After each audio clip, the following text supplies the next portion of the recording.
for allowing me Thank to you for talk. coming today. I thank you also. You helped us at our housing complex with our water problem. Thank you. Thank you. Thank you all. Tom Atchison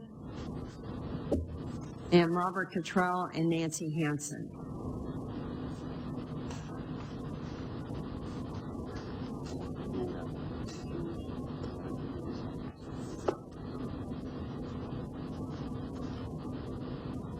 Good morning. Good morning. Tom Atchison, pastor of New Life Church and CEO of New Beginnings. First of all, I'd like to just address some issues that if I was reading this article and didn't know me, I'd be ready to want to do something about me too. A local homeless program's resident provides a steady labor force and revenue source. Critics say it's indentured servitude. Before every Tampa Bay Bucks home game, men gather in the yard of the Beginnings of Tampa. The men, many of them recovering alcoholics and drug addicts, are about to work concession stand behind Raymond James' studio. But the workers, they leave the game sweat-soaked, really, and as penniless as they arrive. The money for the labor goes to New Beginnings. The men receive only shelter and food. Everything in that is a total lie. Here's an article. Boy, this is really grandstanding. Officer wants investigation of homeless charity. Disturbed by what he called legal human trafficking. My God, what a bad guy here. New Beginnings of Tampa homeless charity sends its impoverished residents to work unpaid at the Tampa Bay Bucks and Rays game. It's just amazing to me that all this is in the press. Here, we need to stop this nonsense. The St. Pete Times came out with this article, and now everybody's getting on board.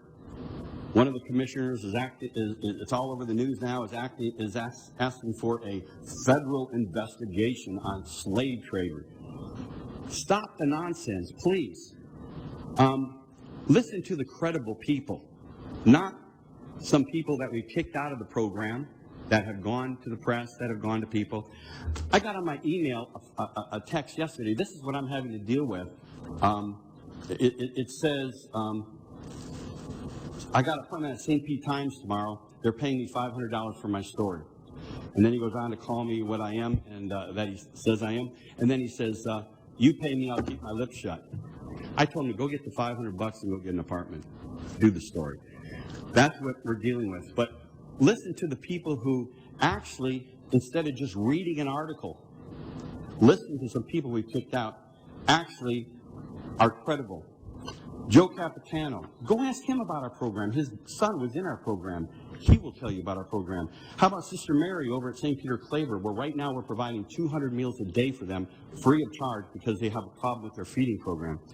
How about Chief Bennett, Assistant Chief Bennett, who has actually taken out of his pocket and helped us with some of our situations? How about Daniel Bernard with Somebody Cares Tampa Bay? How about Lisa Monteleone, City Councilman? I could really say what we are in 3 minutes. Do you have any questions? No. Listen to the credible people. Please, listen to the people who have actually been on our property. And I really like to just say this. Please, anybody who believes any of these stories, you're welcome to come to our property, see what we do, see that we're faith-based. Ask the VA what our percentage is. 92% Thank you. of the homeless that we take in, vets, are in permanent housing within 3 months. Nobody has those percentages. And I could go on and on, but of course. Thank you. Thank you. Robert Cottrell and Nancy Hansen. It says Robert